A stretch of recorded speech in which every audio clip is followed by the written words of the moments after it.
सोचले कि छोड़ देबे हमके, देखा खुश होबे देखे हमके गम के। देखा सोचले कि छोड़ देबे हमके, देखा खुश होबे देखे हमके गम के। प्यार जे देबे तो प्यार दे हो, धोखा जे देबे गोली मार दे, धोखा जे देबे गोली मार मार मार, धोखा जे देबे गोली मार दे, धोखा जे देबे गोली।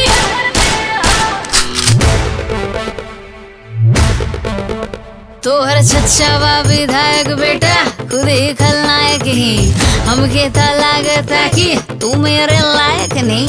देखा डेरा वो ताड़े ताल ताल मार दे, फड़ फड़ फड़ा मत पीछे से फाड़ दे। अरे प्यार से रहने का कोई मसला नहीं, तू दिल तोड़ेगा कोई गमला नहीं।